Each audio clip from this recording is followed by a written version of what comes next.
En este vídeo vamos a analizar la electrónica que controla las actuales impresoras 3D de tipo Prusa.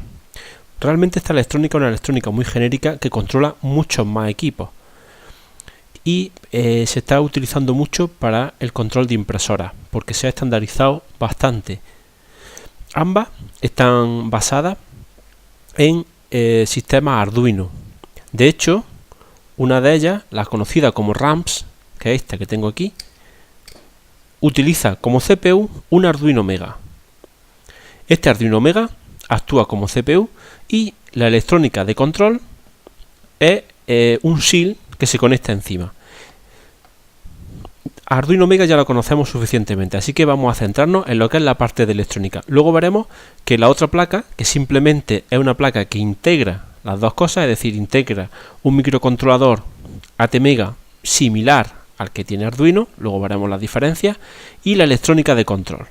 ¿Por qué necesitamos una electrónica de control? Porque necesitamos manejar altas intensidades, tenemos que controlar motores y tenemos que proceder a controlar resistencias que producen calefacción de determinados elementos hasta temperaturas muy altas, de varios cientos de grados, entre 150 y 250 grados. Podemos encontrar que es donde funde normalmente los plásticos que se utilizan.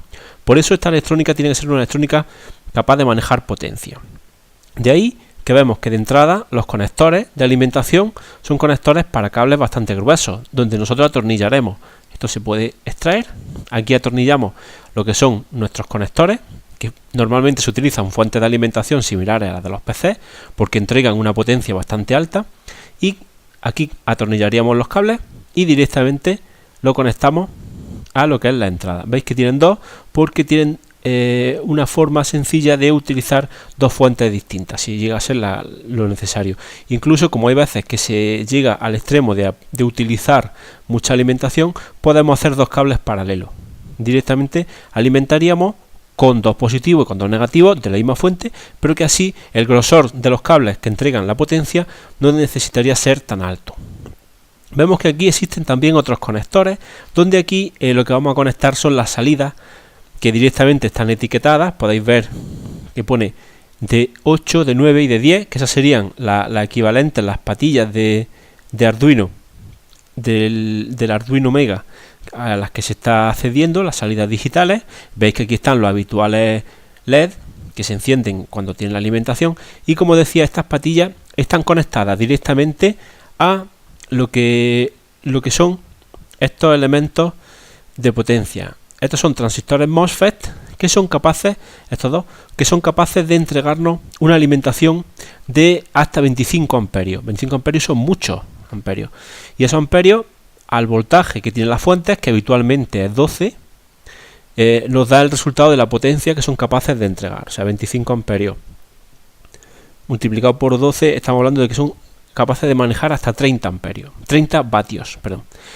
Vamos a utilizar una salida, habitualmente una de las salidas lo que hace es que calienta una superficie que tienen las impresoras, que es donde se deposita el plástico, que tiene que estar caliente, del orden de los 100 grados habitualmente, y la otra se utilizan para los extrusores. Los extrusores es lo que funde el plástico, que habitualmente está del orden de los 230 grados. Como vemos, esta placa está muy bien etiquetada.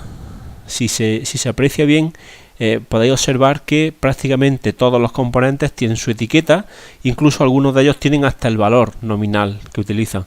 Una placa que está muy trabajada, lleva muchas ediciones, ha sido ya muchas veces mejorada, y además de todo eso tiene un proceso de realimentación muy fuerte, es decir, la misma gente que la utiliza da ideas para mejorarla y con eso se consigue mejorar, de ahí que esté tan bien etiquetado. Estos componentes que vemos aquí es lo que habitualmente se conoce como Pololu. Son unos dispositivos, a ver si puedo quitar uno, aunque son bastante difíciles de... No, sí, este lo puedo quitar.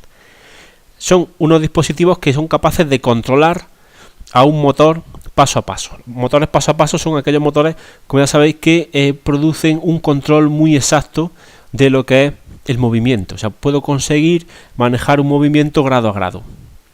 Si nos fijamos, todos suelen tener un chip que es el 4988, que son ese chip que veis en el centro, que es el que es capaz de manejar esos motores.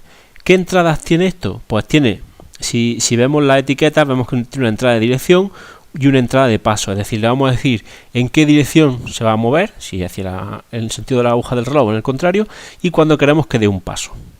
Luego además tiene otra serie de conectores a los que van conectados directamente a la placa, y en esos conectores lo que le estamos es alimentando y se le está dando un control también, ¿vale? Existen varias formas, varias tecnologías diferentes de conexionado y que nos permiten manejarlo de una forma o de otra. Por otro lado, tenemos lo que son las salidas de la bobina. Si veis, hay una serie de pines que están etiquetados 1A, 2A, 1B, 2B.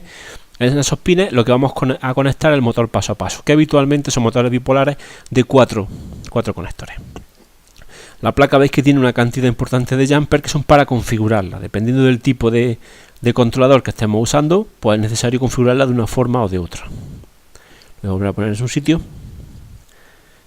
Estas piezas se calientan mucho porque también los motores también consumen bastante, del orden de los 300-400 miliamperios cada uno de ellos. Veis que tiene 4 porque habitualmente las impresoras 3D lo que tienen son los 3 ejes, que serían estos 3, y este cuarto que sería el del extrusor, ¿vale? Que directamente es el que lanza el plástico. ¿Veis? Está preparado para tener 2 extrusores, aunque esta yo la tengo configurada solo con una. ¿Qué más componentes se ven aquí? Bueno, existen muchos componentes para el filtrado de la señal. Si os fijáis en la estructura de la placa, veis que tiene unas líneas bastante gruesas. De hecho, fijaros que lo que son las salidas que veíamos por aquí tienen unas pistas muy gruesas porque es muy importante que se puedan manejar las corrientes que necesitamos enviar por aquí. El reset está en este lado y todos estos pines son pines de expansión que por defecto no se necesitan, pero que permiten añadirle otros componentes, como por ejemplo se suele utilizar una tarjeta SD donde se guardan los diseños de la impresora, los diseños que se van a imprimir, y también se suele manejar una pantalla gráfica para poder manejarla sin el PC conectado. ¿De acuerdo? Si ahora nos fijamos en esta otra placa, que se llama normalmente Sanguino Lolu, porque utiliza un diseño que proviene de una placa que se llama Sanguino, que es un Arduino pero bastante potente. Este en concreto tiene el micro el 1284, hay otra que tiene el 684, que es un poco menos potente. De prestaciones prácticamente es como un Arduino Mega aproximadamente, y veis que tiene una electrónica muy parecida. Están los mismos componentes y todo igual. Todo está integrado en la misma placa, y de hecho si nos fijamos aquí lo que no tenemos en la placa, en las ramps, lo que no teníamos por ejemplo era conector USB, porque el conector USB sí que lo utilizamos, el de Arduino. En el Sanguino Lolu sí que vamos a tener un conector USB, ahí tenemos el FTDI, que es el que hace la transición de uno a otro, y si nos fijamos el diseño de este Sanguino Lolu tiene una mezcla de pistas pequeñitas y de pistas más gruesas. Las más pequeñitas son las que se utilizan para las señales y las más gruesas para enviar la potencia. Si os fijáis, está también bastante bien etiquetada, pero tiene el problema de que al estar todo tan integrado está demasiado junto. Entonces con frecuencia se producen calentamientos y es necesario que le añadamos dispositivos de disipación. Si os fijáis también existen bastantes componentes pasivos de los que no estamos acostumbrados a ver en una placa Arduino, como son estos condensadores, que aquí los veis que están integrados pero están abajo también, estos condensadores, y resistencia y bastante condensadores de desacoplo. Esto se debe a que la electrónica, al meter aquí electrónica de potencia, necesitamos controlar de una forma mucho más intensa lo que es la interferencia de una y otra. Para conseguir eso, por eso existen todos estos condensadores tan grandes. Habitualmente estas placas se alimentan de 12 voltios, por lo que suelen tener un regulador, en este caso aquí, o en este caso aquí, que es el que se encarga de hacer la regulación a 5 voltios. Es decir, vamos a conseguir que de los 12 que entren se alimente la electrónica con 5 voltios. Entonces, cuando vamos a conectar esto a una impresora, ¿qué es lo que tenemos que añadirle? Suponiendo que utilizáramos las ramps, vamos a conectar los motores a cada una de estas diferentes salidas, irán aquí los 4 motores, y luego tendríamos que conectar lo que se llaman los finales de carrera. Un final de carrera es simplemente un interruptor que se activa cuando determinada pieza llega a determinada posición, simplemente para calibrar los desplazamientos. Los conectaríamos aquí. Y en el caso de tener algún SIL de ampliación, por ejemplo, si tuviéramos un SIL de tarjeta, como decíamos, tarjeta SD o de LCD, una pantalla, pues los conectaríamos a todos estos conectores. Y tendríamos toda la electrónica integrada. Tendríamos esta parte y luego añadiríamos encima lo que sería la parte de la electrónica del SIL. ¿Vale? Os voy a enseñar ahora cómo conectaríamos, por ejemplo, una pantalla externa.